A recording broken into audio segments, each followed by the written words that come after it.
अमावा फारो है कसाव साई ठगे माई घाव दे अमावा फारो है कसाव साई ठगे माई घाव दे लड़का क बहिन खोज भाता रगे माई छौड़े लड़का क बहिन खोज भाता रगे माई छौड़े।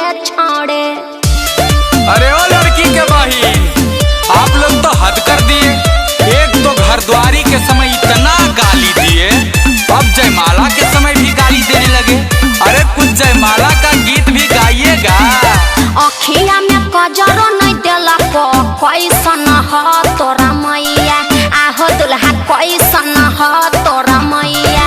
अखिया में कजरो नहीं देला को कैसन ह तोरा मैया, आहो दुल्हा कैसन ह तोरा मैया।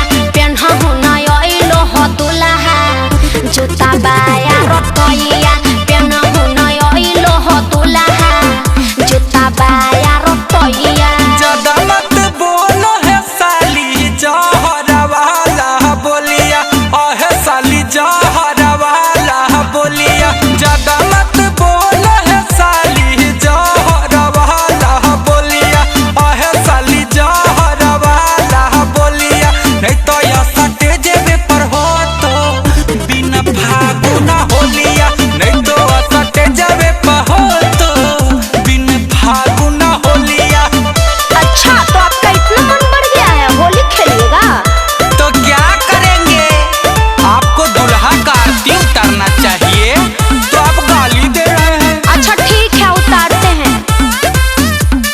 कहाँ से अइलै नमूना बोलहु में लागो है सारा, कहाँ से अइलै नमूना बोलहु में लागो है सारा।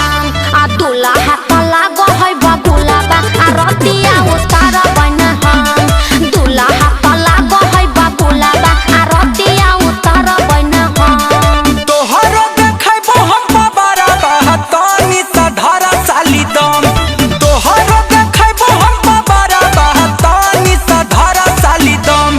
अब भैया डल तो भौजी में जयमाला तोरा में डालब हम, अब भैया डल तो भौजी में जयमाला तोरा में डालब हम।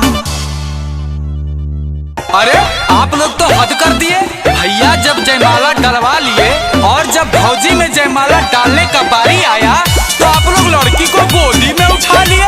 कितना ड्रामा करिएगा आप लोग। अरे आप लोग के मन में क्या है बताइए, नहीं तो हम लोग जाते हैं। मार के भगाना है बराती को, मार के भगाना है। हाँ मार के भगाना है बराती को, मार के भगाना है। ए सखी दुल्हा है बड़ी काला जयमाला नहीं डलवाना है। ए सखी दुल्हा है बड़ी काला जयमाला नहीं डलवाना है। नहीं हो दुल्हा पसीन तो हमारो नहीं हो दुल्हनिया पसीन।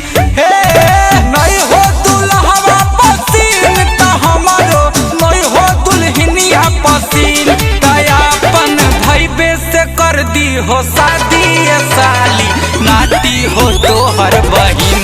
दयापन भैबे से कर दी हो शादी ये साली, नाटी हो तोहर बहिन। अच्छा तो तू जाके अपना बहिनिया से शादी कर ली हा।